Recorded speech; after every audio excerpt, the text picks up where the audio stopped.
ഇതിലാണോ കയറി കിടക്കുന്നത്? അതെ അതെ അതെ. ക്ലാസ് വെക്കുന്നുണ്ട്, കുഴപ്പമുണ്ടോ? ഒരു കുഴപ്പമില്ല. ചീഞ്ഞ കണ്ട് നാട്ടുകാർ കാണാതിരിക്കട്ടെ, മന്ത്രിയും കാണണ്ട. അയ്യോ അയ്യോ, പിടിച്ചോണേ. കിടക്കണോ? പിന്നെ കിടക്കണ്ടേ? ശവം പിന്നെ ഇരിക്കുവാണോ? തമിഴ്നാടല്ലേ, ഇത് കേരളമാണ്. അയ്യോ അയ്യോ. പിന്നെ ഞാനൊരു കാര്യം പറയട്ടെ, മന്ത്രി വന്നു കഴിഞ്ഞാൽ ഉടനെ നിങ്ങൾ ഒന്ന് കരയണം.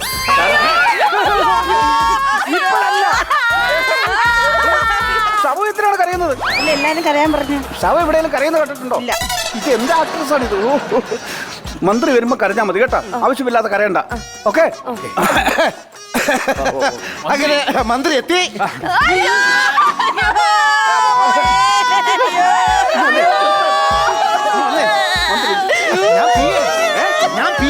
ഞാൻ MBBS FRCS ഡോക്ടർ വെങ്കിടി. അയ്യോ അതല്ലെന്ന്, പിന്നെ മന്ത്രിയുടെ PA. മന്ത്രിയുടെ PA ആയിരുന്നു. അയ്യോ മന്ത്രിയല്ല, മന്ത്രിയുടെ PA ആണ്. മന്ത്രിയുടെ PA ആണ്. ഇപ്പോഴേ കരയണ്ട. മന്ത്രി എവിടെ? മന്ത്രി ഉടനെ വരിക, നമ്മൾ പ്രസിഡന്റിനെ ഒന്ന് കാണണമെന്ന് പറഞ്ഞു. അപ്പൊ അത് കണ്ടിട്ട് എന്തായാലും മന്ത്രി വരത്തുള്ളൂ. അതൊരു പേടിക്കേണ്ട കാര്യമില്ല. മന്ത്രി എത്തി നമ്മൾ പെട്ടെന്ന് ഇത് ഉദ്ഘാടനം കഴിയണം. വേറെ 2 ഉദ്ഘാടനം വേറെ കിടക്കുന്നതാ. മന്ത്രി എവിടെ? സാറേ സാറേ, ഇതിവിടെ മന്ത്രി സാറേ, മന്ത്രി സാറേ ഇത് എവിടെ സാർ? ഇത് ഞാൻ ഇവിടെയുണ്ട്. മന്ത്രി എത്തിട്ടോ?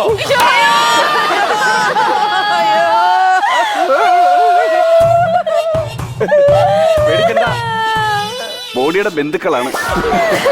Okay okay. ധീരാ ധീരാ നേതാവേ, ധീരത നയിച്ചോളൂ. ലക്ഷം ലക്ഷം പിന്നാലെ, ലക്ഷം ലക്ഷം. 1 2 3 4 5 5 പേരുണ്ടാകെ. അതിനാണ് താൻ ഈ ലക്ഷം ലക്ഷം പിന്നാലെ എന്ന്? ഞാൻ വിളിച്ചില്ല.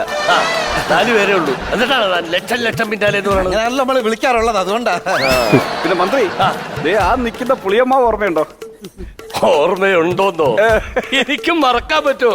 15 വർഷങ്ങൾക്ക് മുമ്പ് ഒരു പരിസ്ഥിതി ദിനത്തിൽ ഞാനല്ലേ ആ മാവ് നട്ടുപിടിപ്പിച്ചത്. ആ കേസല്ല ഞാൻ ചോദിച്ചത്. പിന്നെ കുറെ നാളുകൾക്ക് മുമ്പ് ഒരു പെണ്ണ് കേസിൽ ആ മാവെ കൊണ്ട് കെട്ടിയിട്ടതും വള്ളിച്ചൊറുതനും വെള്ളത്തിൽ മുക്കി സാറിന്റെ ചന്തിക്കടിച്ചപ്പോ സാറ് ചൊറിയാൻ പാടുപെട്ടതും ഒക്കെ ഞാൻ ഇപ്പോഴും ഓർക്കുന്നുണ്ട്.